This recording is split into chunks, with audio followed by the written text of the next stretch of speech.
PMC Gujarat के इस मंच से संध्या स्वाध्याय सत्र में सभी स्वाध्याय प्रेमियों का इस शरीर में मैं इंदु सूद डॉक्टर रंजन की टीम से सभी का हार्दिक स्वागत करती हूँ।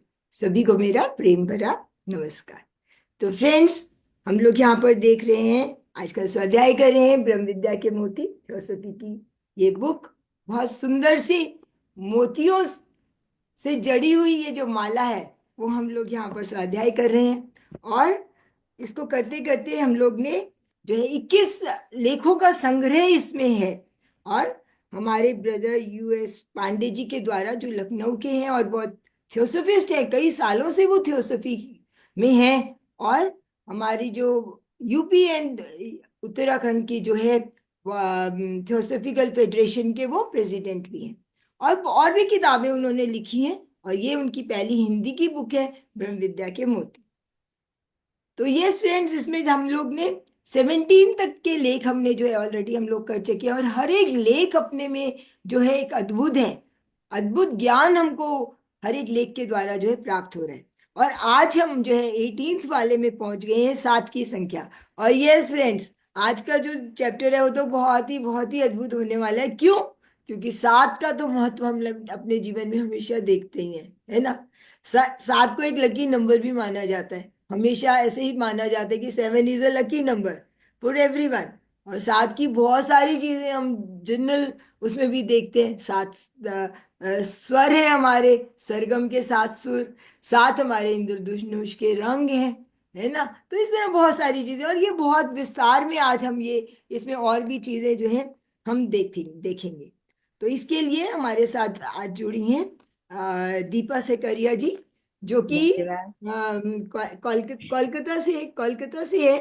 और आगे भी पहले भी उनका नाम कोई है और आप उनको देख भी रहे हैं। वो कोई नई नहीं है, हमारे इस मंच से बहुत बार वो स्वाध्याय ले चुकी है और इस पुस्तक का भी स्वाध्याय ऑलरेडी वो एक बार कर चुकी है। तो यस, दीपा जी, मैं आपका स्वागत करती हूँ बहुत बहुत इस बहुत बहुत मंच पर। धन्यवाद। आप आए और हमको ये ज्ञान दे। तो उसके पहले जो है, जैसे कि हमारी थियोसॉफी की परंपरा है, हम प्रेयर के साथ जो है सेशन को आगे बढ़ाते हैं।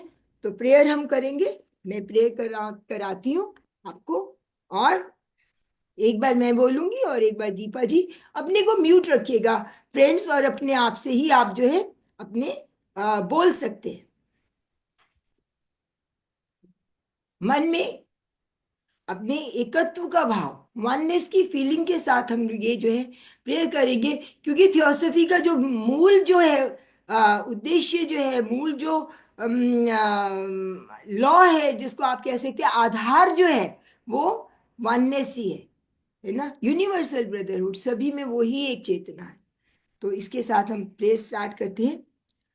Oh hidden life, vibrant in every atom, Oh, hidden light, vibrant in every atom. Oh hidden light, shining in every creature, Oh, hidden light, shining in every creature.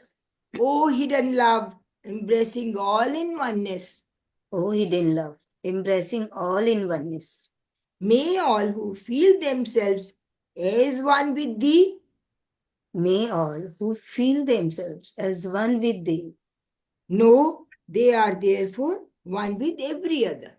know they are therefore one with every other. Om Shanti शांति शांति। तो ये friends, ये Annie Besant के द्वारा ये जो हमारी theosophy की prayer है, बहुत ही सुंदर प्रेयर, कि हर एक कण में जो है वो लाइफ के हम दर्शन करते हैं। हर एक क्रिएचर में हम उस लाइट के दर्शन करते हैं। और ये जो हमारा प्रेम है वो सभी के लिए है, सभी में वननेस की भावना को जागृत करता है। और जो इसको समझ जाता है वो सभी में उसी को देखता है ना। तो चलिए, इस प्रेयर के साथ एक बार फिर से मैं स्वागत करती हूँ दीपा जी। और आज का जो चैप्टर है, आप उसके लिए हमको आगे ले चले और बताएं 7 की संख्या का क्या इंपॉर्टेंस है, क्या से उसका सारे जगत में उसका विस्तार है। हमको जगह जगह 7 ही दिखाई देता है।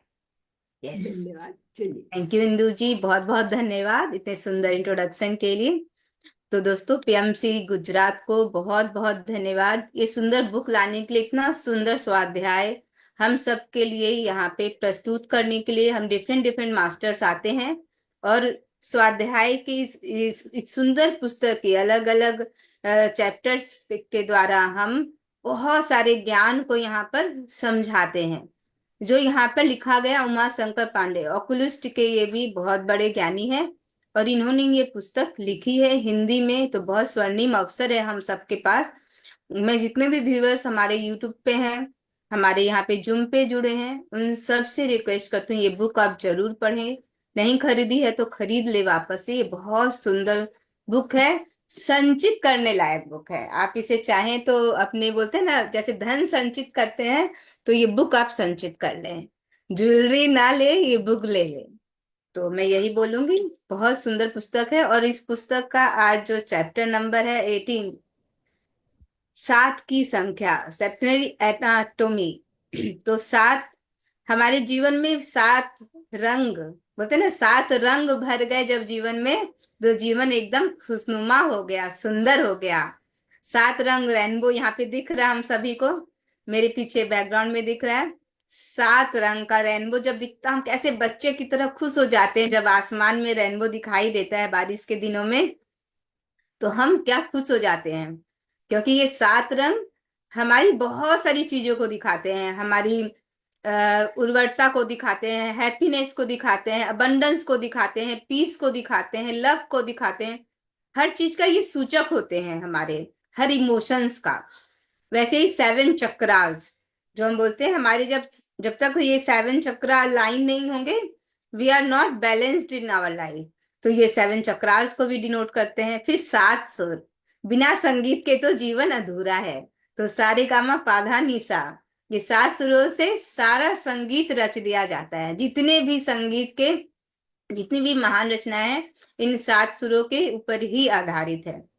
तो इतना महत्व है सेवन नंबर का। सेवन बॉडी, हमने बहुत बार यहाँ पे स्वाध्याय में सेवन बॉडी जो हमारी होती हैं उसके बारे में भी हमने सुना है, जाना है। और अब इस बुक में क्या दिया है वह वो समझे। बहुत सारी चीजें सेवन अराउंड अस हम लोग देखते हैं, seven wonders of the world, seven wonders of the India.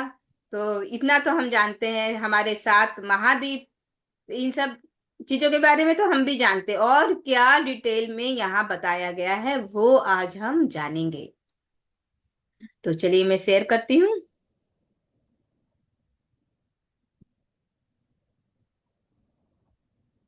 Yes दोस्तों।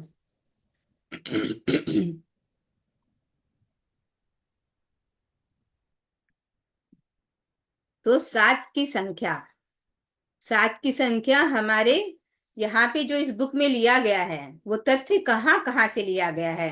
तो इतिहास के पन्नों से लिया गया है, अतीत से लिया गया है, बहुत सारे धर्मों से, रिलीजन से लिया गया है। बहुत सारे इस वर्ल्ड में, पूरे पृथ्वी ग्रह पे जो भी चीजें घटित हो चुकी हैं, हो रही हैं, जैसे भी इस पृथ्वी ग्रह का संचालन हो रहा है, उससे इस सात की संख्या का महत्व समझाया गया है इस पाठ्यक्रम में, इस अध्याय में। तो दोस्तों, आप सभी एक्साइटेड हैं जानने के लिए सात के इम्पोर्टेंस को हमारी लाइफ में, हमारे जीवन चक्र में, हमारे आध्यात्मिक विकास में। अगर हैं एक्साइटेड तो सभी यूट्यूबर जो यहाँ यूट्यूब के दर्शक हैं और यूट्यूब के, एक बार चैट बॉक्स में लिख दे यस वी आर एक्साइटेड, या यस भी लिख सकते हैं। Yes. Yes Deepa ji, I am तो वेरी एक्साइटेड। और भी लोग भी, मुझे भी ऐसे लग रहा है आज बहुत से लोग जुड़े हैं और कई नए लोग भी जुड़े हैं हम। तो यस। यस। तो संख्याओं का यहाँ पे ऐतिहासिक महत्व है। ये नहीं कि सेवन अभी हमने जाना है, सेवन नंबर के, सेवन नंबर तो हम जानते हैं, रोमन में भी जानते हैं, हिंदी में भी जानते हैं, इंग्लिश में भी लिखना जानते हैं। लेकिन इसका ऐतिहासिक महत्व हमारे धार्मिक प्रथाओं में, त्योहारों में बहुत प्रतीक के रूप में इसका उपयोग, भौगोलिक वितरण में भी इसका महत्व है। क्या क्या महत्व है ये हम आगे समझेंगे, लेकिन किस किस चीज में इसका महत्व है। फर्स्ट हम लोग को शुरू में इंट्रोडक्टरी के रूप में ये बताया गया कि कहाँ कहाँ इसका महत्व है। मतलब हमारे धर्म में, त्योहारों में, प्रथाओं में, हमारे जो बोलते हैं ना ये प्रतीक है इस चीज का उसमें, और हमारे भौगोलिक विज्ञान में भी इसका महत्व है। पवित्र माना गया है। हमारी संस्कृति में 7 नंबर को बहुत ज्यादा पवित्र माना गया है। किस संस्कृति में, चाहे वो पूर्वी संस्कृति हो या पश्चिमी, मतलब इंडिया की हो या बाहर की, सब जगह सनातन में भी और वेस्टर्न कल्चर में भी इसे पवित्र माना गया है। खगोलीय उत्पत्ति, मतलब हमारी जितनी भी प्लैनेट्स की जो संरचना है, वो जैसे घूम रहे हैं, उनकी जो डिस्टेंस है, उन सब को भी इससे रिलेट किया गया है। फिर स्वर्ग से भी इसको जोड़ा गया, जो हम बोलते हैं ना स्वर्ग है कहीं, तो स्वर्ग की शक्तियों से भी इसे जोड़ा गया है। ये जो 7 नंबर है, बताया गया कि कैसे 7 देवताओं का ये प्रतीक है। जैसे हम जैसे बोलते हैं मिस्र में 7 उच्च देवता माने जाते हैं, फ्रांसीसस में 7 कबीरी, फ्रांसीसियों में 7 पवित्र घोड़े और 7 स्वर्गदूत। 7 पवित्र घोड़े तो हम भी अपने घरों में पेंटिंग्स लगाते हैं ना 7 घोड़ों की, बोलते हैं उससे बहुत प्रॉस्पेरिटी आती है, घर में अबंडेंस आता है। सूर्य भगवान सुबह सुबह 7 घोड़ों के रथ पर आते हैं, तब सूर्य भगवान उगते हैं। ऐसा किसने किसने सुना है? जिसने जिसने सुना प्लीज हैंड रेज कर दीजिए, थोड़ा एक्साइटेड होके ये चैप्टर बच्चे बन यस, जाइए आप, यस, बिल्कुल 7 साल के बिल्कुल। बच्चे बन जाइए और सूर्य एक्साइटेड हो सूर्य जाइए। भगवान जी साथ वो घोड़े दिखाते भी हैं कि वो बैठे हुए हैं और लगाम पकड़ी हुई है अपने हाथ में, हाँ, तो सात ऐसा हम घोड़ों की। पिक्चर्स में भी देख चुके हैं, बहुत यस। बार स्टोरियों में सुन चुके हैं, देख चुके हैं कि ऐसा सूर्य देवता करते हैं। ऐसा किंवदंतियां हैं, ये सभी हम लोगों ने बहुत बचपन से ये सारी स्टोरी सुनी है, इन सब के बारे में सुना है। संख्या प्राचीन काल से लेकर आधुनिक समय तक कई धार्मिक और सांस्कृतिक विषयों में गहरी भूमिका निभाता है ये 7 नंबर।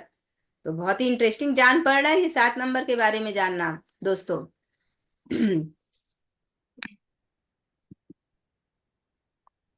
7 खगोलीय पिंड और देवता। 7 देवताओं को एक 7 सिर वाले देवता के रूप में दर्शाया जाता था, जो 7 खगोलीय पिंडों के प्रतीक थे। मतलब पहले लोगों को प्लैनेट्स के बारे में ज्ञान नहीं था, तो वो उन प्लैनेट्स को कैसे देखते थे कि वो 7 सिर वाला एक देवता है। बाद में और प्लैनेट्स की हम लोगों ने इन्वेंशन, मतलब उनकी खोज की गई, और भी प्लैनेट्स बताए गए। पहले हमारे साथी प्लैनेट्स थे जो सूर्य से एक निश्चित दूरी पर, सभी एक एक धुरी पर घूमते थे। सूर्य के चारों तरफ वो एक धुरी पर घूमते थे, और पृथ्वी के आसपास वे 7 खगोलीय पिंड थे। जो 7 खगोलीय पिंड है उनको 7 देवताओं से लोग डिनोट करते थे कि वे 7 सिर वाला एक देवता है। यह विश्वास था कि संपूर्ण स्वर्ग इन 7 ग्रहों के अधीन है। जो स्वर्ग है, मतलब पहले के लोगों की ये विश्वास था, इसको बिलीफ बोल लीजिए, या कोई ट्रुथ भी इसके पीछे छुपा हो सकता है। जब तक हम किसी चीज को जान नहीं लेते तब तक हम मानते ही आ रहे हैं, हम इन सब चीजों को मान रहे हैं। पहले हम ये मानते थे कि वो 7 देव फिर हमने जाना कि वो 7 प्लैनेट्स हैं। तो ये है मानने से जानने की जर्नी।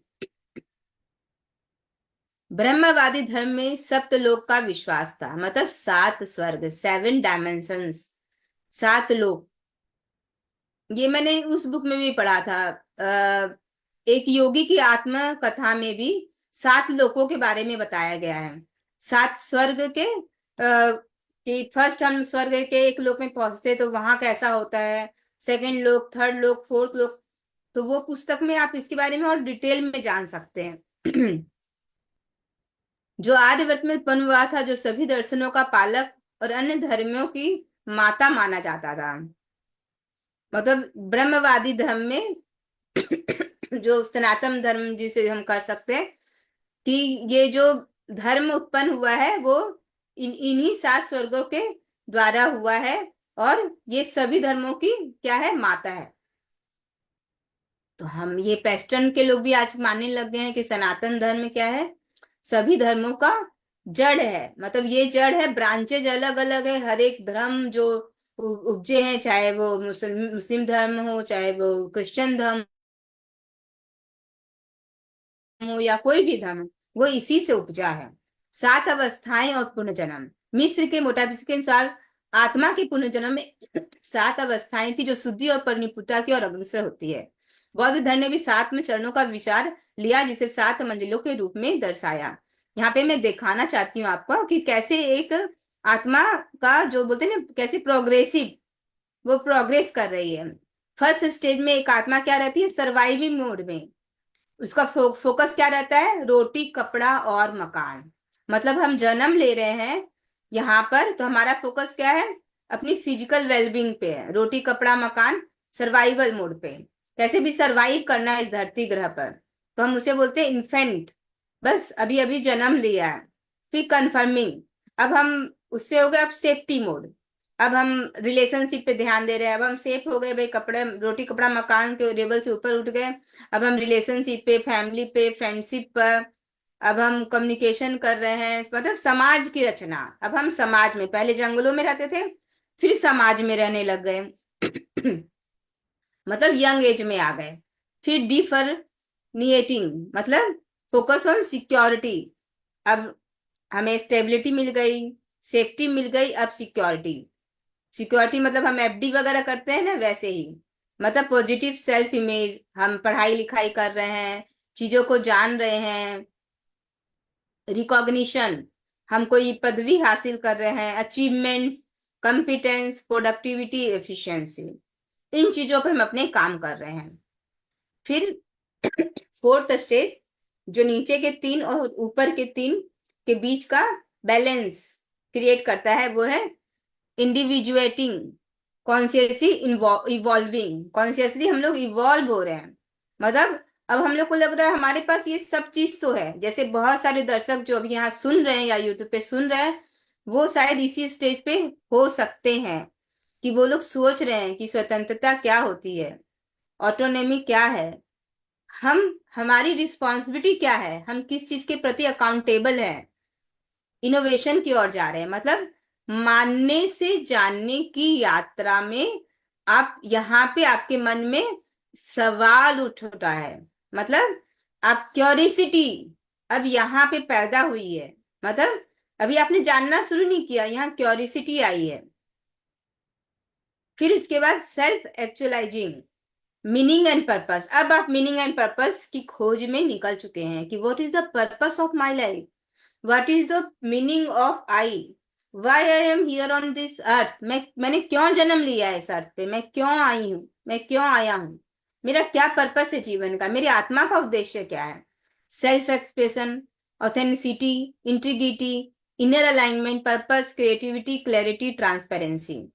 चीजों में हम, मतलब नीचे के 3 स्टेज में हम स्टेबिलिटी लाने के लिए, सेफ्टी लाने के लिए, सिक्योरिटी लाने के लिए हमें जो भी करना पड़ता है हम करते हैं, झूठ बोलते हैं, शायद बुरी भी चीजें करते हैं, गलत काम भी करते हैं। लेकिन जब हम मीनिंग एंड पर्पस के ऊपर चलते हैं अपने, तब हम ऑथेंटिक हो जाते हैं, अपने ऑथेंटिक सेल्फ को जान पाते हैं। हर चीजों में ट्रांसपेरेंसी आ जाती है, सत्यता। हम अब सत्य पथ पर चलने की यहाँ पर कोशिश करने लग जाते हैं। अभी भी हम कोशिश के स्तर पे रहते हैं हम यहाँ जानने के स्तर पे रहते हैं। फिर इंटीग्रेटिंग, हमने यहाँ पे मीनिंग एंड पर्पस जान लिया, समझ लिया, हम इनलाइटेंड हो गए, एक प्रकाश हमारे अंदर प्रवेश कर गया। लेकिन सिर्फ प्रकाश का प्रवेश करना फर्स्ट, मतलब ओपन गेट ओपन हो गया, आप उसमें प्रवेश कर गए, लेकिन अभी भी रास्ता बहुत लंबा है, बहुत आगे जाना है। मतलब आत्मा अपने आखिरी से पहले पड़ाव पर है। मतलब अब एक तरह से ओल्ड सोल हो गई है एकदम यहाँ पर connecting, making a difference, collaboration, empathy, environment awareness, हर चीज के बारे में अवेयरनेस, अवेयरनेस बढ़ जाना, इंटीग्रेट करना, जो भी आपने जाना है उसे इंटीग्रेट करना, उसे पूरी तरह से बाहरी ज्ञान को छोड़कर आंतरिक ज्ञान का यहाँ पे उद्गम होना शुरू होता है। आपको समझ में आने लगता, मानना क्यों अलग था, जानना क्यों अलग है। मेरे बिलीफ सिस्टम यहाँ पे टूटने लग जाते हैं। यहाँ पे जो हमारे पुराने बिलीफ सिस्टम है वो हमसे जुदा होने लग जाते हैं। हम हर चीज में डिफरेंस कर पाते हैं। पूजा क्यों नहीं करनी चाहिए, हमें पूजा करनी चाहिए नहीं करनी चाहिए, हमें फलाने को फॉलो करना है या नहीं करना है, यह अवेयरनेस खुद अंदर से आने लग जाती है। हर चीज के प्रति, पंच तत्वों के प्रति अवेयरनेस आने लग जाती है।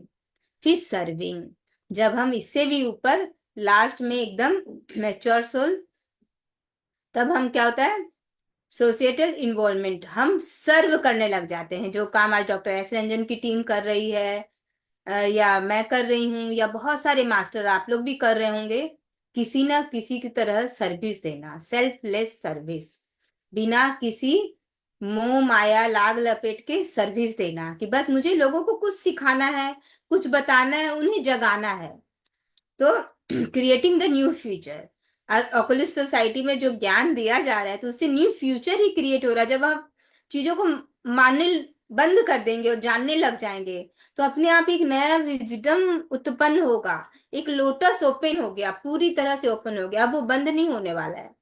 आप पूरी तरह से करुणा भाव में आ गए, हर जन के प्रति एकत्व का भाव, एकदम से प्यार में। हर चीज में अब आपको कंट्रीब्यूट करना, जरूरी नहीं पैसों से ही कंट्रीब्यूट करना है, समय का कंट्रीब्यूशन करना है, अपने शरीर से सेवा का कंट्रीब्यूशन करना है, ज्ञान का कंट्रीब्यूशन करना है, हर तरह का कंट्रीब्यूशन करना है दोस्तों।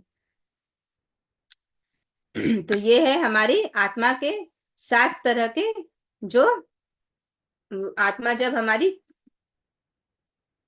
ये अग्रसर होती है परिपूर्णता की ओर, जो 7th स्टेज हम पूरी तरह से पार कर लेते हैं, पूरी तरह हम परिपूर्ण बन जाते हैं।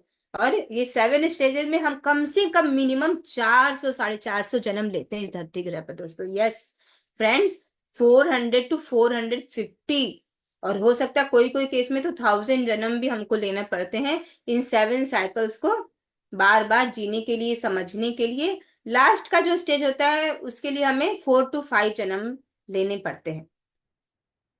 तो ये बौद्ध धर्म में भी इस चीज के बारे में बताया गया, उसमें इसे भी 7 मंजिलों के हाँ रूप में यस, दर्शाया दीपा गया जी, है। एंड में भी हमको 7 जन्म ही बताए गए हैं कि 7 यस, जन्म हमारे एंड में होते हैं। उसमें भी 7 ही आता है। फिर से बोलिए। मैं ये कह रही हूँ कि जो आप कह रहे हैं ना 3 या 4 जन्म लेने पड़ते हैं एंड में, उसमें भी वो 7 ही बताया गया है कि अच्छा, 7 जन्म एंड के होते हैं। 707 ओके ओके, मेन मान बताया गया। तो इंदु जी बता रही है कि उसमें भी 7 जन्म ही बताए गए हैं, कि जो इंड वाला फेज है, सर्विस फेज, वो भी हम 7 जन्मों में शुरू में हम, हो सकता है हम में से बहुत सारे लोग उस 7 जन्म के अभी फर्स्ट जन्म में हो, सेकंड जन्म में हो, थर्ड जन्म में हो, फोर्थ हो। और मेरे साथ तो ब्रह्मश्री पत्री जी, या जो बौद्ध थे, महावीर थे, वो लोग एकदम लास्ट स्टेज पे, लास्ट जन्म था वो उनका, जो उन्होंने सर्विस की है। शायद हम भी अपने लास्ट जन्म में उसी स्तर पे पहुंच जाएं, वही बुद्ध बन जाएं सर्विस करने के लिए हम। मतलब बुद्ध में क्या था, कुछ भी नहीं था, हर चीज के लिए मध्यम मार्ग, ना दुख में दुखी होना, ना सुख में सुखी होना है, बस देना है देना है देना है, सर्व करना है सर्व करना है, सेल्फलेस सर्विस करना। तो मिस्र की पूजा में 7 तत्व, मिस्र में पूजा बहुत होती थी, तो वहां पे जो पूजा होती थी उसमें 7 द्वार और 7 वेदियां, वेदियां बनाई जाती ना, हवन कुंड, 7 वेदियां बनाई जाती थी, और उसके करने के भी 7 रहस्य होते थे। कई मंदिरों में इंडिया में भी आप देखेंगे कि 7 दरवाजे, और जो मोमबत्तियां जलाई जाती है, दिए जलाए जाते हैं, उसका भी 7 ऐसे करके पिरामिड आकार में, ऐसे दो दो दो दो करके 7 वहां पे दीवटों में मोमबत्तियां जलाई जाती थी। तो हर चीज में 7 का इंपॉर्टेंस दिया जाता था। विभिन्न संस्कृतियों में 7 का प्रतीक संगठन, मतलब संगठन मतलब समायोजन, मतलब एक हो जाना, और राज्य प्रभागों के रूप में देखा गया है। चीन में 7 प्रांत, वहां पे चीन को पूरे 7 प्रांत में डिवाइड किया गया, जैसे पूरे वर्ल्ड को 7 महाद्वीपों में डिवाइड किया गया, 7, वैसे ही प्राचीन फारस में 7 6 तरफ, अरब किंवदंती में 7 देवदूत। यहाँ पे अरब किंवदंती में एक स्टोरी इसमें दी गई है कि 7 देवदूत हर सुबह पृथ्वी को बचाते थे सन की गर्मी से। कैसे? तो हिम के द्वारा, बर्फ के द्वारा। 7000 देवदूत हर सुबह आते थे, ताकि वो अच्छी तरह से संचालन कर सके पृथ्वी का, और पृथ्वी को ज्यादा ताप ना मिले, नहीं तो पृथ्वी जल जाएगी। ऐसा अरब में माना जाता है, वहां किंवदंती ऐसी स्टोरी है। गंगा और नील नदियों के भी 7 प्रतीक के रूप में महत्वपूर्ण माना गया, माना जाता है। उनके 7 मुहाने थे, मीन्स 7 उनके द्वार थे जहां से वो निकलती थी, 7 जगह से वो निकलती थी, और 7 मुहाने थे उनके। वैसे ही करके 7 नदियां, नदियों के बारे में भी बताया गया है।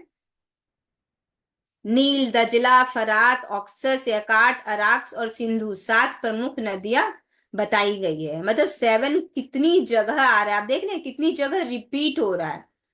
मतलब आई वॉज अमेज्ड कि हम लोग बहुत चीज जानते थे, 7 ये होता है, 7 वो होता है, लेकिन इसमें और जितना डिटेलिंग में बताया गया सुन के और भी आश्चर्य हो रहा था।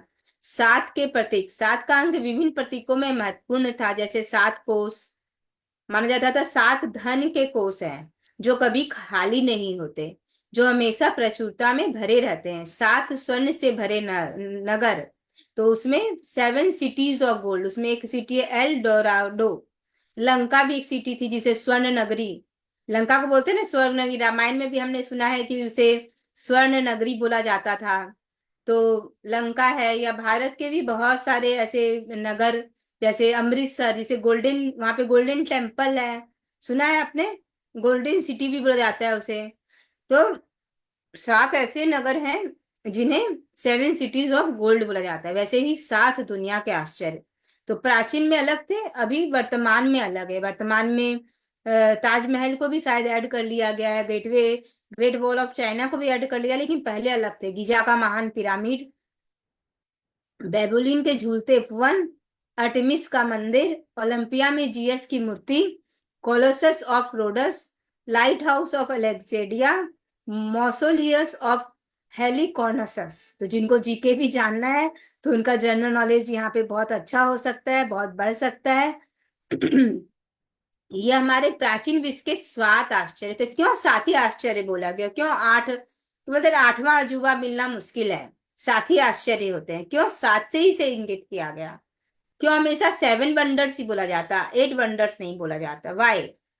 तो ये सवाल पूछिए, खोजिए, गूगल पे खोजिए, अपने मन के अंदर खोजिए कि क्यों ऐसा होता है। ये सवाल आप लोगों को दिया गया, इसका आंसर आप लिख सकते हैं, अपने यूट्यूब चैट में भी दे सकते हैं इसका आंसर। 7 का वास्तुकला में प्रयोग, 7 का अंक मंदिरों महलों की वास्तुकला में प्रमुख था। 7 द्वार बनाए जाते थे। ये ऐसा, हम लोग की भी शॉप है, उसमें भी 7 डोर्स बने हुए हैं। तो उसे बहुत बोलते हैं ना, बहुत कोई चीज को पवित्र माना जाता है, तो उसे हर चीज में उपयोग किया जाता है कि 7 दरवाजों से प्रॉस्पेरिटी आ रही है हमारे घर में, हमारे आंगन में, और हमारे बिजनेस में। 7 दिशाओं से आ रही है, 10 दिशाएं ऐसे बोलते हैं, 7 जगहों से आ रही है। जैसे जापान की चुरिंगम पगोडा में 7 रंगीन दीवारें और 7 मंजिला पिरामिड है।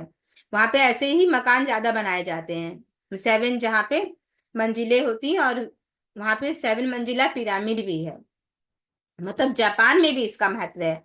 मतलब विश्व का कोई भी ऐसा कोना नहीं है जहां पे 7 का महत्व नहीं है। वो लोग चाहते तो 8 मंजिला पिरामिड का भी निर्माण कर सकते थे, नहीं, 7 मंजिला पिरामिड का ही उन्होंने निर्माण किया है। 7 दिवसीय सप्ताह, ये तो हम सभी जानते हैं, 7 days of a week, Monday to Sunday. तो पुराने रोमनों ने सप्ताह को 7 दिनों में विभाजित किया, और 7वें दिन को बृहस्पति के दिन में पूजा जाता है, जिसे संडे कहा जाता है, जिस दिन हम सभी रेस्ट करते हैं। या उस दिन का इम्पोर्टेंस ये भी था कि उस दिन वो लोग बोलते थे कि जितनी भी आध्यात्मिक चीजें हैं, मतलब जो भी आध्यात्मिक क्रियाएं हैं, उसी दिन की जाती थी, शक्ति जगाने के लिए, कुछ नया क्रिएट करने के लिए। और बहुत जन उस दिन विश्राम का दिवस भी मानते थे।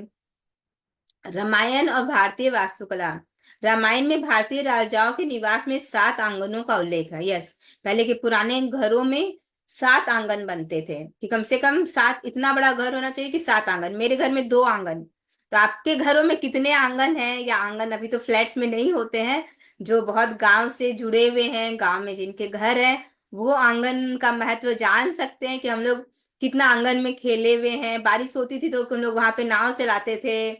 फिर आंगन का एक धूप आती थी, वहां पे बैठते थे, तो एक आंगन का एक अलग ही महत्व होता है। पुराने मंदिरों में 7 द्वार होते थे, पुराने किलों में भी 7 द्वार होते थे। फर्स्ट फर्स्ट द्वार में वो लोग रखते थे एकदम सबसे निम्न जाति को, फिर सेकंड में उससे उच्च जाति को, फिर थर्ड में उससे जाति को, ऐसे करके 7 भागों में भी डिवाइड होता था। जैसे जैसे सोसाइटिकल हायरार्की मेंटेन होती थी, वैसे ही लोग वहां पे रहते थे, हर दरवाजे के अंदर एकक वो गांव जैसा बसा हुआ रहता था, और फिर फाइनल वो राजा का महल रहता था। 7 का ऐतिहासिक और सांस्कृतिक महत्व। यस, 7 समुंदर पार में तेरे पीछे पीछे आ गई, सॉन्ग भी बना हुआ है इसके ऊपर। 7 का अंक कई बिल्कुल। सभ्यताओं और देशों में महत्वपूर्ण था। जैसे फ्राइजी लैंडर्स ने 7 का पालन करते हुए प्रांतों का विभाजन किया, जो 7 महाद्वीप जो हम बोलते हैं। रोमन साम्राज्य और पवित्र ईसाई साम्राज्य में 7 निर्वाच थे। हंगेरियन ने 7 ड्यूकों के नेतृत्व में 7 नगरों की स्थापना की। मतलब हर चीज सॉरी, 7 का महत्व बताया गया है। रोम को 7 पहाड़ियों पर बसाया गया था। जो रोम बहुत फेमस था, उसको 7 पहाड़ियों पर बसाया गया था। एंड कॉन्स्टेंटिनोपल के 7 नाम थे, जैसे बाईजान्स और इस्तंबुल। इसे 7 पहाड़ियों और 7 मीनारों का शहर भी कहा जाता था। हम लोग समझेंगे 7 की संख्या का इतना इंपॉर्टेंस। पहले बताया जा रहा है कि कहाँ कहाँ 7 यूज हुआ है, क्यों 7 का क्यों इतना इंपॉर्टेंस दिया गया है, ये हम बाद में समझेंगे। यस, सभी को बहुत सारे गाने याद आ रहे हैं, सब कमेंट में दे रहे हैं, वेरी गुड। यस 7 का यस। प्रतीकात्मक महत्व। 7 का अंक विभिन्न संस्कृतियों में गहरे प्रतीकात्मक अर्थ रखता है। इसे ब्रह्मांडीय सामंजस्य, ग्रहों के बीच संतुलन और दिव्य व्यवस्था का प्रतीक माना गया है।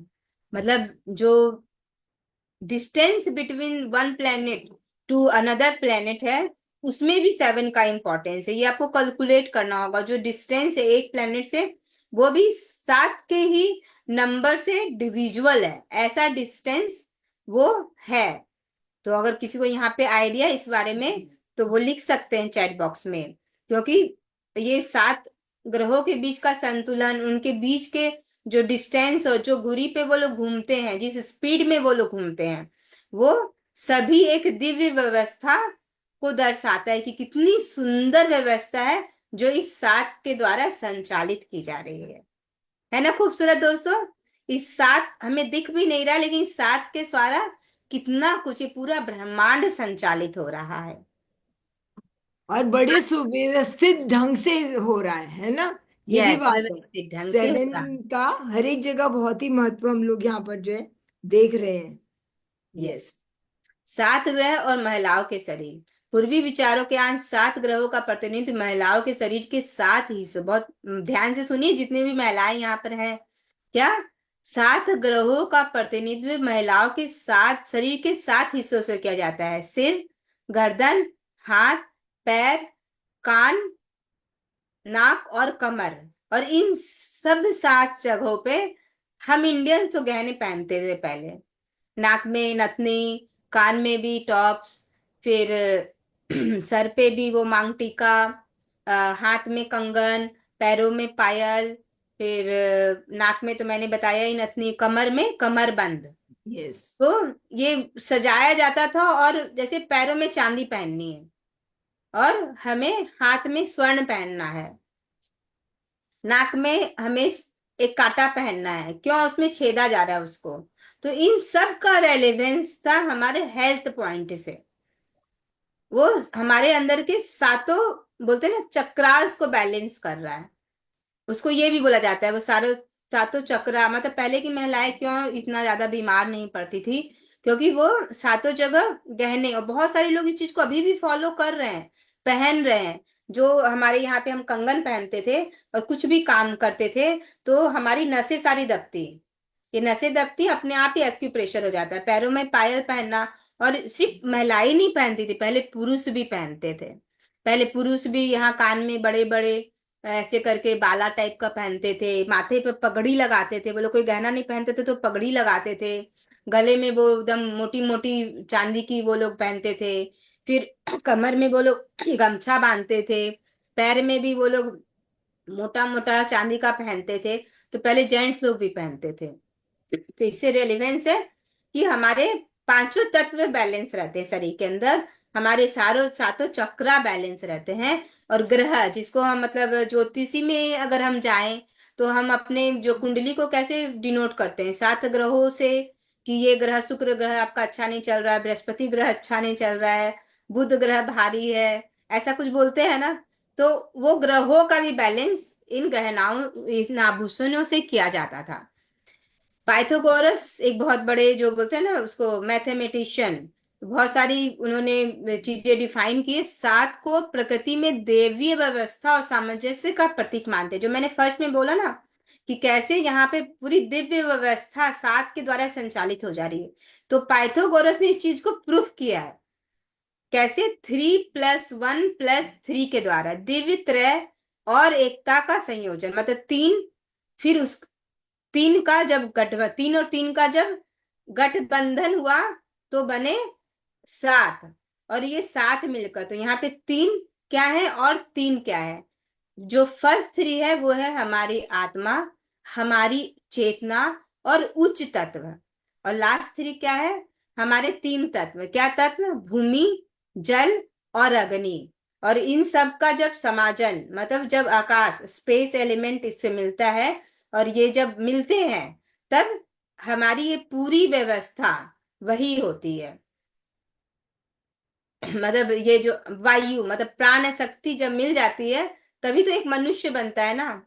हम उत्पत्ति यहाँ जो हुई है, हम जो यहाँ दिख रहे हैं, यहाँ हम अपने आप को देख पा रहे हैं। जैसे मैं यहाँ पढ़ना चाहूंगी जो बुक में लिखा हुआ है, स्पेशली वही चीज मैं यहाँ पे पढ़ना चाहूंगी।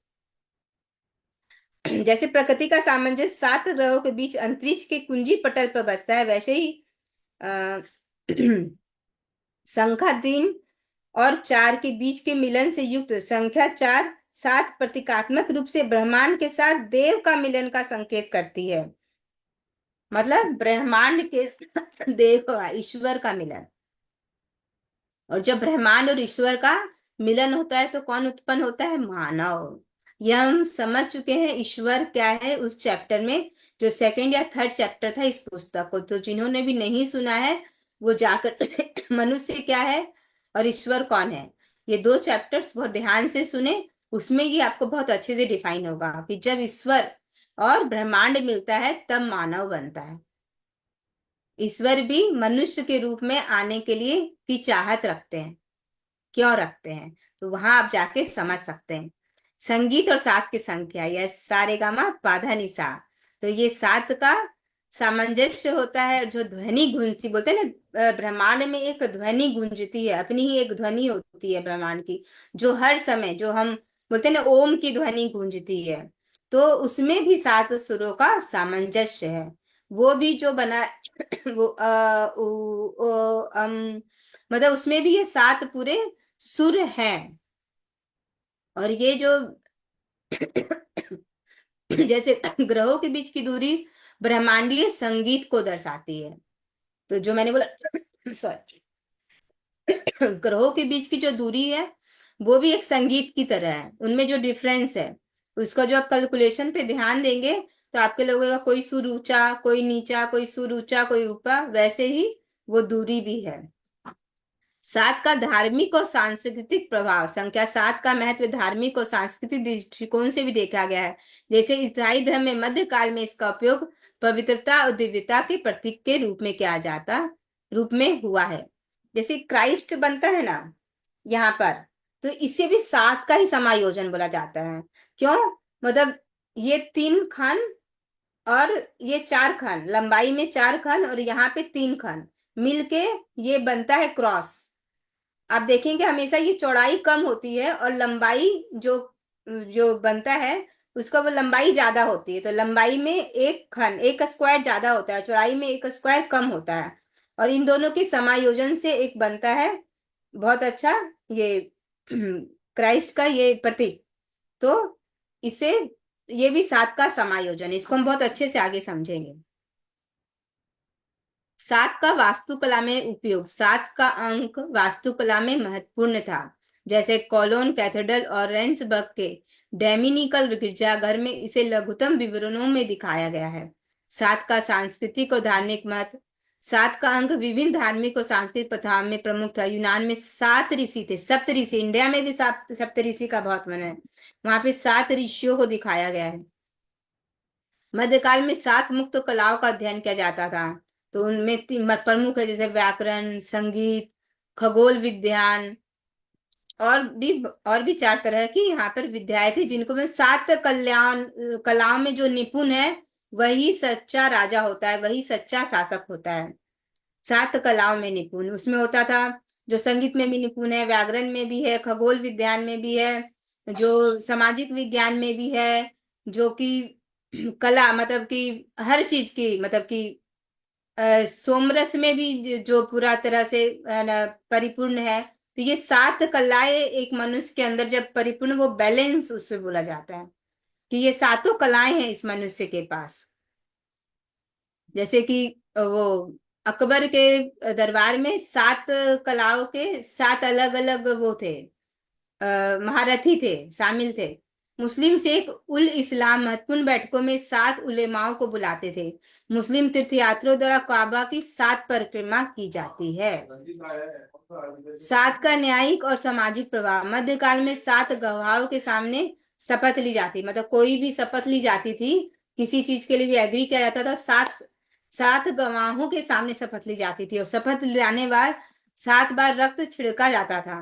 पुराने जर्मन न्यायाधीशों ने 7 पेड़े द्वारा इलाकों का नामांकन होता था, मतलब उस इलाके पर 7 पेड़ लगाकर उनके द्वारा ही उनका नामांकन होता था, और अपराधी को 7 गुना सजा दी जाती थी।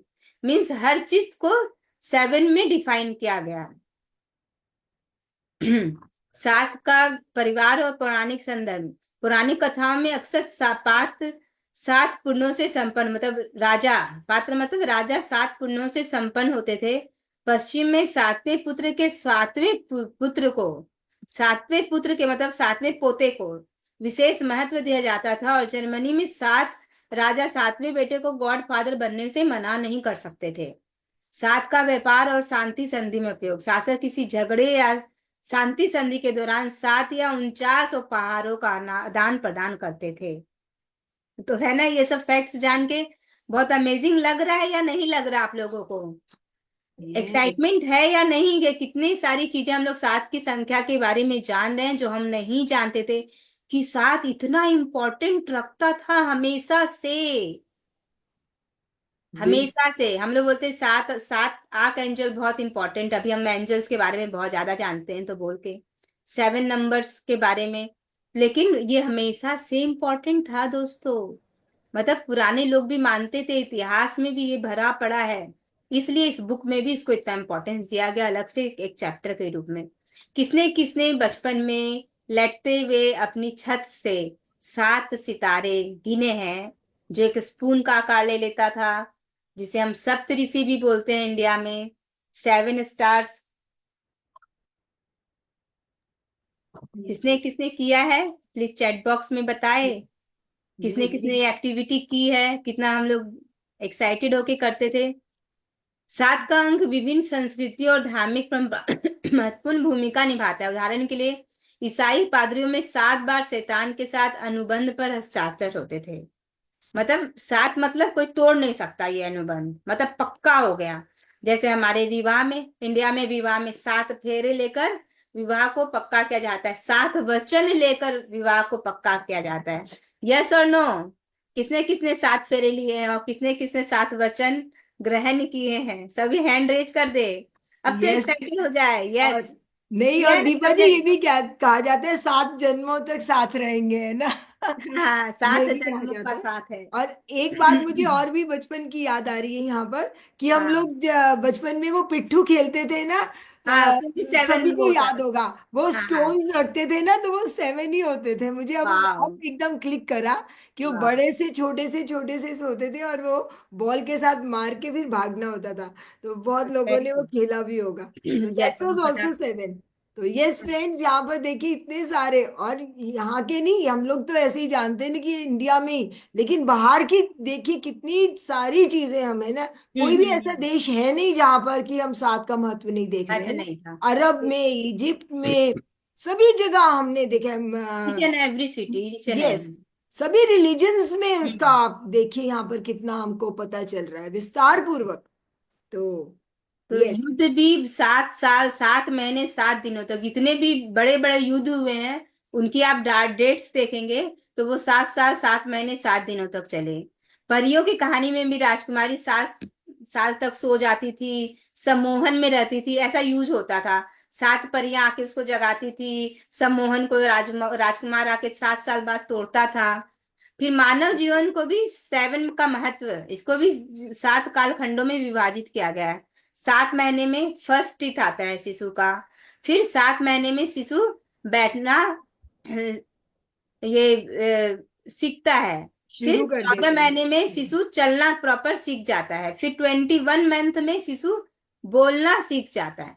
मतलब उसका एक्सेप्शनल है, किसी का जल्दी फास्ट कम होता है, लेकिन ऐसा माना जाता है 21 मंथ में शिशु बोलना स्टार्ट कर देता है।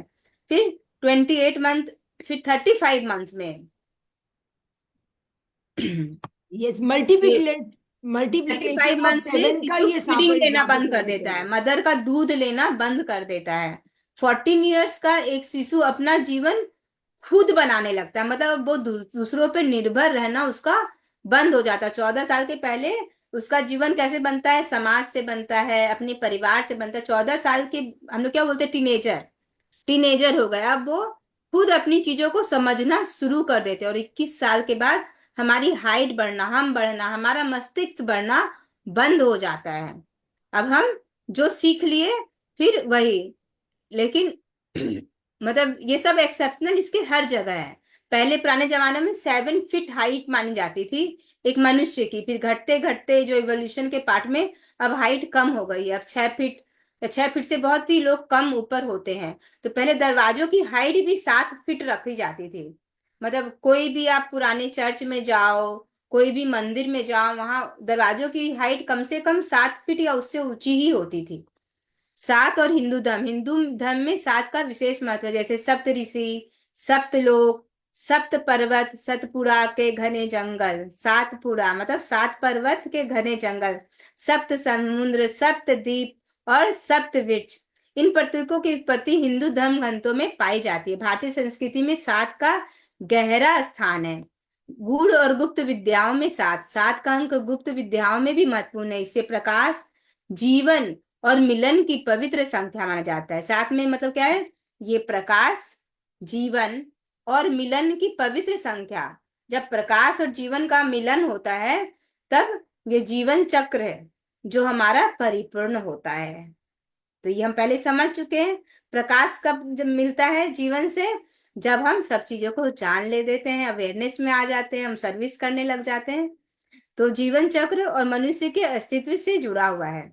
सप्तपर्ण और सात का प्रतीक, बौद्ध कथाओं में मनुष्य को सप्तपर्ण कहा जाता है, जिसका अर्थ होता है 7 पत्तों वाला पौधा। मतलब मनुष्य के जीवन के 7 चरण, बच्चा बच्चा हुआ, फिर थोड़ा 7 ईयर्स तक का हुआ, फिर 14 ईयर्स का हुआ, फिर वो 21 साल का हुआ, फिर 28 साल 35 साल का थोड़ा सा अधेड़ आदमी हुआ, फिर वो 42 ईयर्स का हुआ, फिर 49 ईयर्स का हुआ। ऐसे करके वो 7 अवस्थाएं बताई जाती हैं। ग्रीक मिथों में से पृथ्वी और अनंत जीवन से जोड़कर देखा गया है। मतलब इनफैक्ट स्पिरिचुअलिटी में भी माना जाता है कि 7 साल तक के बच्चों को मतलब उनकी पढ़ाई शुरू नहीं करवानी चाहिए, उसके बाद ही उनको पढ़ाई। 7 साल तक एक बच्चा अनकॉन्शियस, मतलब कॉन्शियस, जो अनकॉन्शियस माइंड उनका पूरी तरह से डेवलप हो जाता है। मतलब जो उसके अनकॉन्शियस माइंड में 7 साल तक बैठ गया, वही पैटर्न वो हर 7 साल में रिपीट करता जाएगा और स्ट्रांगली।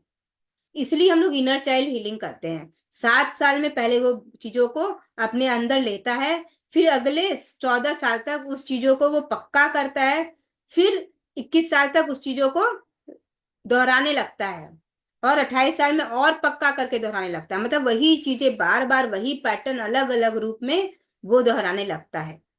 तो ये चीज आप लोग अपने जीवन से भी जोड़ के देखिए। जो भी पैटर्न आपके उदास होने का, बिट्रायल का, अनलव्ड का अगर आपको फील होता है, कोई भी ऐसे इमोशन, तो आप देखिए हर 7 साल में वो ज्यादा ज्यादा प्रखर होके और भी वो रिपीट हो रहा है, अगर जब तक आप इसको हील नहीं करते हैं। अब यहाँ पर ज्योमेट्रिकल के हिसाब से एक यहाँ पे चतुर्भुज है, मतलब फोर साइडेड एंड एक त्रिभुज मतलब ट्राइंगल, थ्री साइड्स। तो इसमें ये इसको किससे दर्शाया गया? एक सप्त आयामी मनुष्य का प्रतीक। इस पाठ में 7, 6 और त्रिभुज जैसे प्रतीक और संख्याओं के सांस्कृतिक, धार्मिक और गूढ़ अर्थों पर चर्चा की गई है। इंदु जी, हमारे पास समय है क्या?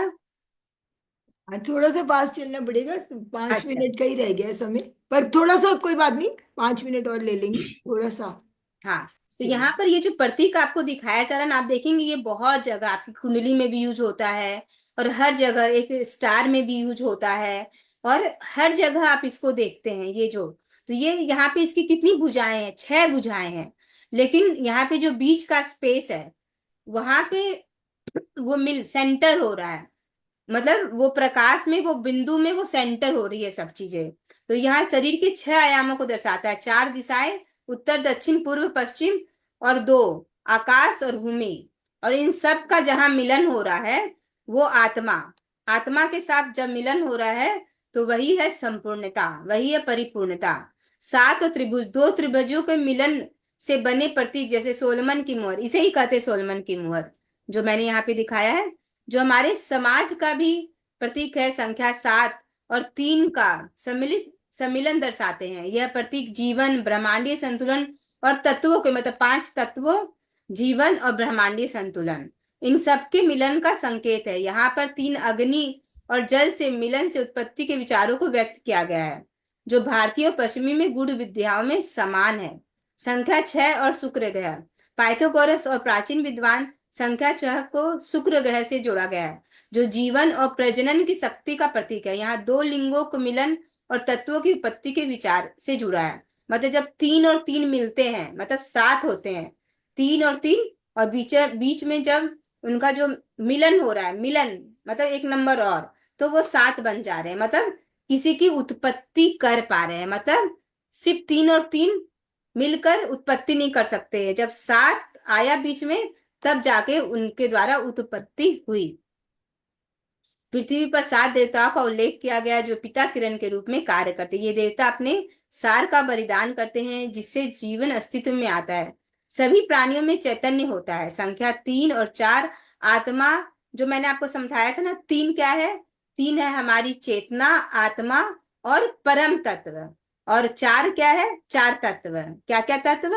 भूमि, जल, अग्नि और वायु, ये 4 तत्व, इन सब को जो मिलाता है, तो पदार्थ और नर कहाँ है? 3 में, और मादा, आत्मा और पदार्थ कहाँ पे है? 3 में, और नर और मादा कहाँ है? 4 में। और इन सब के मिलन को, जब ये मिलन होता है, यही जीवन के शाश्वत चक्र का प्रतीक है। वही दर्शाता है कि जब पदार्थ, नर और मादा, इन आत्मा और पदार्थ से मिलते हैं, सॉरी यहाँ पे मैं कंफ्यूज हो गई हूँ थोड़ी सी। यहाँ पे है कि जब आत्मा और हमारी चेतना बाकी चारों तत्वों से मिलती है, तब जाके ये जीवन की संरचना होती है, और ये जीवन का शाश्वत चक्र चलता रहता है। यह यस, विचार बिल्कुल। यहाँ पर ये बताया गया है कि जिस प्रकार हम पंचभूत मानते हैं, उनमें से जो 4 जो हमारे एलिमेंट्स है ना, 5वां हमारा आकाश है, तो उन चारों का, और जब आत्मा और चेतना के साथ मिलन होगा तभी हमारे जीवन को आएगा हमारे में। यस, एक जीवन चक्र तभी तभी संपूर्ण होगा। संपूर्ण होगा। यस। यह विचार प्रक्रियात्मक रूप से जीवन, प्रकृति और ब्रह्मांडीय संतुलन को दर्शाते हैं, जिससे 7 का विशेष, मतलब क्यों विशेष है 7, ये बताया जा रहा है। ये बहुत इंपॉर्टेंट है कि ये जो जैसे 7 आयाम भी बताए गए, 3 आयाम तो हम जान ही रहे हैं, डायमेंशंस के मतलब क्या है? लंबाई, चौड़ाई और ऊंचाई। लेकिन 4th डायमेंशन में क्या है? गहराई भी आ गई, मतलब यस। समय के बियॉन्ड हम हो जाते हैं। 4th में गहराई आई, 5th डायमेंशन में हम समय और टाइम के बियॉन्ड, मतलब टाइम के कहीं भी, भी हम हाँ। चाहें कहीं भी पहुंच सकते हैं, स्पेस कहीं भी के भी। किसी समय पे पहुंच सकते हैं, किसी स्थान पे पहुंच सकते हैं। तो 6th डायमेंशन में हम सूक्ष्म लोक में चले जाते हैं, मतलब कहीं भी हम भ्रमण कर सकते हैं, किसी भी स्पेस में, किसी भी लोक में जा सकते हैं। 7 में मीन्स वही चेतना हम बन जाते, वही एकदम गूढ़ चेतना जहां से हमारी उत्पत्ति हुई, उसी का हिस्सा हो गए। तो ये 7 आयामों को हमारे दर्शाया गया है। फिर संख्या 3 और 4, संख्या 3 क्या है, नर और आत्मा, और संख्या 4 क्या है, मादा और पदार्थ। यहाँ पे है वो चीज। संख्या 3 क्या है, नर और आत्मा। नर और आत्मा तो मिल गए, लेकिन ये किस चीज से मिले, मादा और पदार्थ से। मतलब पदार्थ जब तक उनके अंदर नहीं आया तब तक वो जीवन को नहीं जी पाएंगे। पदार्थ क्या हो गया, एलिमेंट्स, एटम्स, एटम्स। जब तक वो उनके अंदर नहीं आया वो नहीं बन पाए। इस मिलन को शाश्वत जीवन और प्रजनन के प्रतीक के रूप में देखा गया है। मतलब तभी ये उत्पत्ति, बार बार जो बोलते हैं ना, प्रजनन शक्ति, ये जो नए बच्चे आ रहे हैं, नए पौधे आ रहे हैं, वो हर चीज के लिए। यहाँ सिर्फ नर और मादा मतलब सिर्फ मनुष्यों के लिए नहीं है, पेड़ पौधों के लिए, आपके मन पशुओं के लिए, हर चीज के लिए इंगित किया गया है। 3 का प्रतिनिधित्व आध्यात्मिक क्षेत्र करता है। मतलब जब हम अध्यात्म और माया दोनों का मिलन और इसका जो बैलेंस है बीच में, ये जब मिलते हैं तब ये पूरा जीवन शुरू होता है। जबकि 4 भौतिक वस्तुनिष्ठ स्तर पे होता है। 4 कहाँ पे है, भौतिक स्तर पे, और 3 कहाँ है, आध्यात्मिक स्तर पर। इन दोनों के मिलन से जीवन और ब्रह्मांड का संतुलन उत्पन्न होता है। 3 और 4 का मिलन ब्रह्मांडीय संरचना का प्रतिनिधित्व करता है, जहाँ 3 तत्व आत्मा और 4 तत्व पदार्थ को दर्शाते हैं। संख्या 7 को जीवन के विकास और प्रकृति के संतुलन के प्रतीक के रूप में प्रस्तुत किया गया। क्यों 7 को हर जगह यूज किया जा रहा है, समझ में आ रहा है आपको? क्योंकि ये जीवन के विकास को दिखाता है और प्रकृति के संतुलन को दिखाता है। इसलिए हर जगह 7 द्वार, 7 वेदियां, 7 आंगन, 7 स्टार, 7 प्लैनेट्स, हर जगह ये यूज किया जा रहा है। 7 कलर ऑफ रेनबो। जब 3 और 4 मिलते हैं तो वो 7 का निर्माण करते हैं। जीवन, प्रजनन और पुनर्जन्म का प्रतीक है। चंद्रमा और इसके 7 चरण। चंद्रमा के भी 7 चरण होते हैं। पहले एकदम वो दिखाई दीपा नहीं जी, देता है, फिर थोड़ा सा वन दिखाई देता मिनट, सर का हैंड रेज है। दीपा जी, हमें समय का भी ध्यान रखना है। यस। काफी अच्छा ज्ञान आप दे रहे हैं, लेकिन ओवर अगर हम जोर से ज्यादा खाना खा लें यस तो हमारा डाइजेशन, पेट गड़बड़ हो जाएगा, पेट दर्द हो जाएगा, है ना। बस 2 मिनट है सर। हाँ चलिए, ठीक है। हम्म। तो यहाँ पे हर जगह संख्या 7 का महत्व दिखाया गया है। संख्या 7 का महत्व प्राचीन में भी है, हमारे अभी प्रकृति में भी है, हर जगह इसको दिखाया गया है। ट्रैक्ट्रिस और संख्या 7, टेट्राकिड्स एक पाइथागोरस सिद्धांत, इसमें 4 तत्वों का योग होता है और इसे त्रिकोण के रूप में दर्शाया जाता है। जब इसे विस्तारित किया जाता है तो यह संख्या 7 में जो मैं आपको समझा चुकी हूँ, क्राइस्ट वाला मैं आपको समझा चुकी हूँ कि कैसे इसमें 4 खाने होते हैं लंबाई में, 3 खाने चौड़ाई में, और जब इसको मिलाया जाता है तब ये एक क्यूब बन जाता है। क्यूब जो बच्चे खेलते हैं ना, वो क्यूब बन जाता है। तो वही ये सिद्धांत ये जीवन चक्र को दर्शाता है।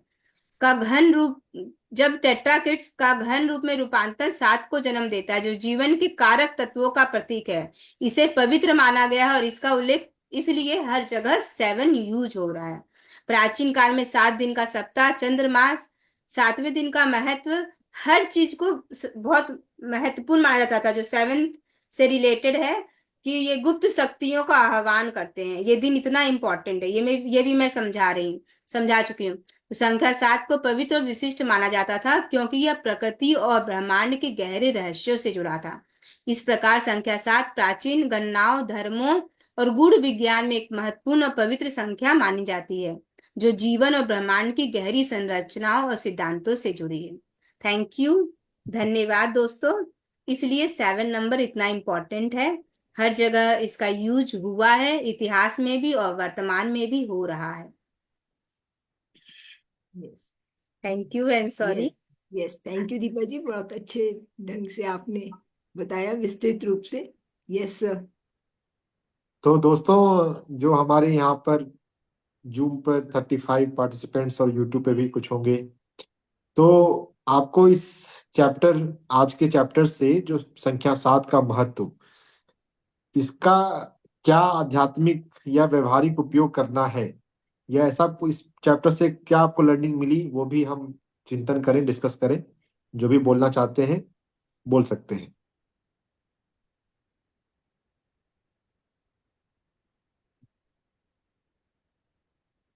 यहाँ पे सबको खुद से अनम्यूट करने का राइट दे दीजिए, अगर दे सकते हैं, आ, या फिर मैं लाल सभी है को। सर।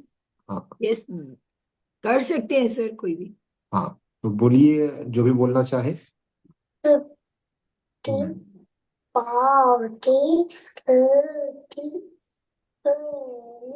ये प्रैक्टिकल, ये प्रैक्टिकल लर्निंग ये है। यस। Okay, thank you. अगला अगला बोलिए, क्या है प्रैक्टिकल लर्निंग? 29 हो गया।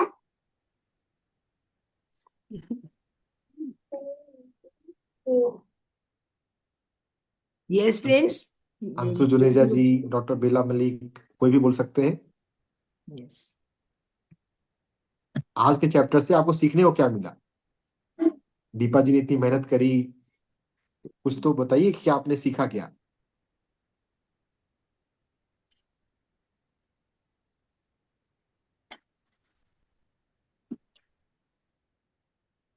दीपा जी को। कोई भी बोलना चाहे प्लीज हाँ। बोलिए, कुछ भी हाँ, एक चीज जो आज के चैप्टर से आपको समझ में आई, समझा आपने। संख्या 7 का महत्व क्या है? हम अपने जीवन में क्या उपयोग कर सकते हैं इसका? वंदना जाजू। बैलेंस। सरिता जेठवानी को बैलेंस समझ में आया, ठीक है। वंदना जाजू, क्या आप बोलना चाहेंगी? ये सर, संख्या 7 का महत्व पूरा। हाँ, संख्या 7 पे संख्या बोलिए। 7 जो आज हमने गहराई से समझा, उसमें हम्म। कई चीजें जैसे प्रकृति की भी आई है और संरचना की भी आई है, और हमारे डे टू डे व्यवहार में भी आया है। जैसे हम लेते भी हैं तो 7 फेरे लेते हैं, और सप्त ऋषि, और 7 जन्म का मतलब बहुत सारा प्रैक्टिकल में भी समझ में आया, और कई अजूबे भी समझ में आए आज की। 7 संख्या एक, एक इम्पोर्टेंट संख्या मानी गई है संरचना में, इस डेवलपमेंट में ये काफी कारगर है। तो इससे हमें आज बहुत कुछ सीखने को मिला इस चैप्टर के थ्रू। ठीक है। अंशु जुनेजा, आप बोलना चाहेंगी? नहीं। समझ में नहीं आया, या ये बोलने में कंफर्टेबल नहीं है? नहीं, मुझे समझ तो आ गया, तो हम्म। अभी ये मेरे लिए, मतलब मैं अभी समझना चाह रही हूँ और आगे डिटेल में इसमें। इंदु सूद जी। जो इन्होंने बताया मैं सब कुछ मैं समझ गई हूँ ये क्या है। ये इंदु मुझे सूद जी। इम्पोर्टेंस समझ आई है 7 नंबर की। यस सर, इसमें एक तो 4 और 3 के साथ भी बहुत महत्व बताया गया कि हमारा हम्म। जो हमारा जो ग्रोथ है और हमारा जो पैटर्न है वो उसी के साथ है। 4 एलिमेंट्स और आत्मा और वो मिलके जो है हमारा जीवन जो है, हमारा उत्पत्ति हो रही है और ग्रोथ हो रहा है। तो ये तो इसमें एक बहुत अच्छी बात थी। और 7 का तो हमेशा से ही महत्व सारा बताया गया। और एक बात जो यहाँ पर नहीं है लेकिन मैं ऐड करना चाहूंगी कि मुझे ऐसे लगता है कि जो गहनों की बात जहाँ पर हमारे आई थी, कि जो हमारे कान छेदे जाते हैं और नाक होते हैं, तो मुझे ऐसा लग रहा है कि एक्यू पंचर वाली बात भी वहां पर शायद होगी। और प्रेशर वाली भी, जो गहने हम पहनते हैं, हाथों में पहनते हैं, तो प्रेशर है उससे ये। होता है। सर सर, यहाँ से पूछना चाहूंगी मैं कि क्या ये। नहीं, यस यस, बिल्कुल सर होता आई है। Want to say something. हाँ, यस प्लीज। और अपना सर, नाम और अपना नाम सर बोलते हुए मेरा नाम बताइए। मणि है और मैं आज ही ज्वाइन हुई हूँ जी। सोनाली मित्तल जी के थ्रू। हम्म। जो 7 का नंबर है वो, उससे मुझे जो भी आपने आज समझाया, बिकॉज हम थोड़ा लेट ज्वाइन कर पाए थे, कि ये 7 चरण जो है हमारी जिंदगी में आए हैं हमारी खुद की ग्रोथ के लिए। 7 चरण हैं जिसके थ्रू हम, जैसे एक शिशु छोटे से बुढ़ापे तक जाता है, वैसे ही वो उसकी ग्रोथ होती है, सेल्फ अवेकनिंग होती है, सेल्फ अवेयरनेस होती है। और हम जिस उद्देश्य से हमारा जन्म हुआ है उस उद्देश्य को पूर्ण करने के लिए इन 7 चरणों के थ्रू, अलग अलग तरह के 7 माध्यमों के थ्रू हमारा बेसिकली अवेकनिंग एंड ग्रोथ का माध्यम है नंबर 7। और 7 जो इसमें आज का बताया है, इतना मुझे समझ आया है। बहुत बढ़िया बहुत मनीष जी। बढ़िया। तो दोस्तों देखिए, ये बात है ना, जब जहां भी हमें कोई भी चीजों में आध्यात्मिकता लानी हो, हम वहां पर नंबर 7 रखने की कोशिश करें। जैसे सिंपल मैं बताऊं कि अगर मुझे कोई कंसेप्ट एक्सप्लेन करना है, अगर वो स्पिरिचुअल जगह है, स्पिरिचुअल लोग हैं वहां पे, स्पिरिचुअल ऑडियंस है, तो मैं इसके 7 कारण बताता हूं। जैसे डायबिटीज की बात हो, अगर मुझे कहीं पे डायबिटीज है बोलना है किसी स्पिरिचुअल सेंटर पे, तो डायबिटीज के 7 कारण मैं ऐसा बोलूंगा। फिर मैं उसको 7 से जोड़ के फिर बहुत आसानी से मैं बोल सकता हूँ कि भाई भौतिक शरीर में क्या कारण है, हमारी भावना शरीर में क्या कारण है, हमारे मानसिक शरीर में क्या कारण है, हमारे कार्मिक बॉडी में क्या कारण है, बुद्धि के तल पे भी क्या कनेक्शन है। तो ना बोलना समझना आसान हो जाएगा। तो चूंकि आज 7 का टॉपिक है, इसलिए मैं 7 की बात बता रहा हूँ। जैसा 7 है वैसे 6 भी है। 6 जो है वो लव का नंबर है, वो वीनस का नंबर है। जो 5 है, 5 बैलेंस का नंबर है। 1 to 5 में 5 जो है बीच मध्य का नंबर है, वो मरकरी का नंबर है, वो इंटेलेक्ट का नंबर है। तो बहुत जगह पे 5 पॉइंट चलते हैं, क्योंकि 5 हमारे हाथ में भी 5 उंगलियां हैं ना, तो 5 बोलना समझना याद रखना आसान होता है। फाइव जैसे अगर सेंसेस। और बहुत लोगों का दीपा जी मुझे भी स्पॉटलाइट कर लीजिए। आपके बहुत जगह पे तो लोगों की जो मेमोरी है वो बहुत छोटी हो गई है, रह गई है। तो 3 तक ही चलता है कि हाँ इस चीज के 3 कारण। तो ज- कितनी बार तो ऐसा भी होता है मेरे साथ, मैं अपनी बात बता रहा हूँ, कुछ लोगों को आश्चर्य होगा, कुछ लोगों को हंसी आएगी कि मुझे इस टॉपिक पे बोलना है, मैंने बोल दिया कि हाँ इसके मैं 7 कारण बताऊंगा। जब मैं ये बोल रहा हूँ कि इसके 7 कारण बताऊंगा, मुझे पता नहीं है कि ये 7 कारण क्या क्या होंगे। अभी कॉन्शियस माइंड में 3 ही पता है। वो 3 बोलते बोलते फिर चौथा आ जाता है, पांचवा आ जाता है, छठा आ जाता है, और 7वें पे फिर मैं विराम ले लेता हूँ कि हाँ 7 ही बोलना है। ऐसा जो हेल्थ परिवर्तन के जो मेरे वीडियो है पीएमसी हिंदी पे 24 वीडियो अपलोड हुए हैं, ये हेल्थ टॉपिक पे बहुत बेस्ट कलेक्शन है। फ्री में ज्ञान लेने का बहुत आसान माध्यम है। ये वीडियोस जो है आप सभी देखें, हेल्थ परिवर्तन का आया भी है।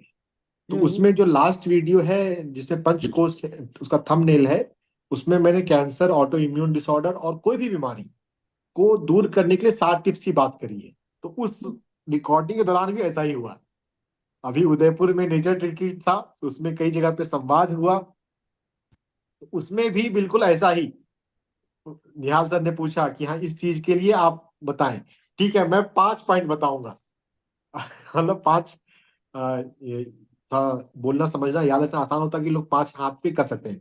पत्नी जी के वीडियो देखिए, बहुत जगह पे बोलते हैं कि ऐसे 5 फिंगर कंसेप्ट, उनका तो यही हो गया है। तो वो इजी टू रिमेम्बर है, इसलिए 5 फिंगर का यूज कर रहे हैं। अगर हम किसी ऐसे ग्रह पे होते जहां पे हमारे पास 6 फिंगर होती, तो हम 6 फिंगर कंसेप्ट बोलते हैं पत्नी जी फिर, है ना। तो 5 और 6 और 7 ज्यादातर लोग के लिए कन्वीनियंट है, इसलिए हम इसका यूज करते हैं। 7 इज स्पिरिचुअल नंबर। जहां भी हम अध्यात्म की बात करें, वहां पे आप 7 पे आइए।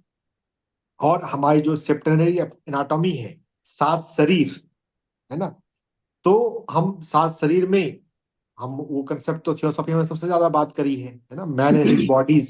7 bodies। एनी बेसेंट की बुक है, सेल्फ कल्चर आई के टैमनी की बुक है ना, ब्लाउड्सकी का कंसेप्ट है। तो 7 शरीर के बारे में आप चिंतन करें।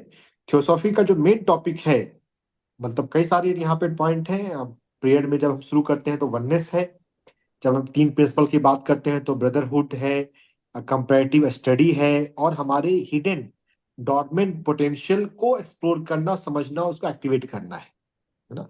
हमें ह्यूमन सिविलाइजेशन जो उसका जो इवोल्यूशन है, उसको समझते हुए उसको तेज करना है, हमारे अपनी बुद्धि का विकास करना है। कई सारे थियोसॉफी के ऑब्जेक्ट हैं। हम थियोसॉफी की बुक अभी कर रहे हैं, ब्रह्म विद्या की मोती। लेकिन जो एक 7 शरीर की बनावट को समझना, ये एक बहुत इंपॉर्टेंट पॉइंट है ना। नलिनी जी ने हैंड रेज किया है, नलिनी अल्हुवालिया, क्या कहना चाहती हैं आप? गलती से हैंड रेज हुआ था। अगर खुद से अनम्यूट करना है तो आप अपने आप को अनम्यूट कर सकती हैं। सर नमस्कार। मैंने तो अभी नमस्कार। पहली बार ही आपका ये कोई छोटा, मुझे जो बेला जी से कोई आ जाता है रेफरेंस, तो मैं इसको अटेंड कर लेती हूँ। पर जी। जो 7 नंबर की बात करी, अभी मैंने कुछ कहीं पढ़ा था कि जैसे आपने बताया कि 6 नंबर वीनस का है, इसी तरह जो 7 नंबर है वो केतु का है। हाँ और जी, सबकी हर नंबर की अपनी डायरेक्शन है। बिल्कुल जैसे कि वीनस की साउथ ईस्ट है, और मार्स के लिए 9 नंबर आता है, 1 नंबर ईस्ट में जाता है। तो जो 7 नंबर को, जैसे 3 नंबर है वो नॉर्थ ईस्ट का नंबर है जो जुपिटर का है। तो जो उन्होंने बताया कि 7 नंबर जो है वो 3 से कनेक्टेड है, जुपिटर से, गुरु से कनेक्ट होता है। बस उसका कोई अपना ग्रह नहीं है, वो ब्रह्म स्थान से सीधा गुरु से मतलब जुपिटर से कनेक्टेड है, जी, उसका वो एरिया है। सही बात। नॉर्थ ईस्ट गुरु प्लस ये वर्टिकल है, वो हमें जो आध्यात्मिकता है, जो हमारा अध्यात्म का जो चक्र है सहस्त्रार, वो ऊपर जाता है। तो north east plus north east को के डायरेक्शन में फिर ये वर्टिकल जाएगा, वर्टिकल है ना। जाएगा। दिशाएं 4 हम लेते हैं, लेकिन हम दिशाएं 10 भी लेते हैं, है ना। तो जब 10 दिशा है तो उसमें ऊपर जाना भी एक दिशा है। तो हम सिर्फ 8 डायरेक्शन में नहीं सोचें, नॉर्थ ईस्ट साउथ वेस्ट और फिर हर एक के ऑब्लिक, बल्कि हम ऊपर और नीचे में भी सोचेंगे। तो 7th इज स्पिरिचुअल, ये आपको Yes. देवलोक में, स्वर्ग लोक में, ब्रह्म लोक में ले यहाँ मैं जाएगा। एक चीज और ऐड करना चाहूंगी, जो 3 नंबर और 7 का इन्होंने मिलन बोला। 3 हाँ, number is the person who is, उनको बहुत विजडम लेना होता है, ज्ञान लेना होता है। और जब वो बहुत विजडम ले लेते हैं तो वो ऑब्वियस है वो स्पिरिचुअल होंगे। और इसलिए वो 7 मतलब संपूर्ण बन जाना, होल बन जाना। जब आप अपनी भौतिकता के साथ ब्रह्मांड मतलब चेतना से जुड़ गए, मतलब अपनी विजडम को आपने चेतना की ओर अग्रसर करने में लगा दिया। यही है 7 नंबर का एक बोलते हैं ना, मतलब पूरा सार यही है। तो 7 पे संपूर्ण बनते हैं, 7 शरीर के प्रति आप जाग जाते हैं, और 8 पे जाके आप अनंत हो जाते हैं, है ना, यस, शाश्वत हो जाते इनफिनाइट। हैं। यस। ठीक है दोस्तों, तो आज के लिए आज इतना ही। कॉन्शियस बने नंबर के प्रति और अपने 7 शरीर के प्रति। ठीक है, प्रार्थना करा दिए गुरु जी, फिर हम इसको बाइंड अप करते हैं। Yes. धन्यवाद। O hidden life, vibrant in every atom. O hidden light, shining in every creature. O hidden love, embracing all in oneness. May all who feel themselves as one with thee know they are therefore one with every other. Om Shanti, Shanti, Shanti. Be peace with everyone. तो आज के लिए friends यहीं पे हम विदा लेते हैं, कल फिर हम जुड़ेंगे। धन्यवाद सर, धन्यवाद दीपा जी, धन्यवाद सर, आपने इतनी अच्छी बुक यहाँ पर ली। ब्रह्म विद्या के मोती वास्तव में मोती ही हैं। और कल फिर मिलेंगे। सभी मित्रों का बहुत बहुत धन्यवाद। Thank you everyone, thank you all the viewers. जितने भी लोग सुन रहे हैं चैप्टर को फिर से पढ़े, समझे, और भी कुछ आपको समझ में आए तो आप यूट्यूब में कमेंट बॉक्स में लिख सकते हैं, ग्रुप में लिख सकते हैं, ताकि हम सभी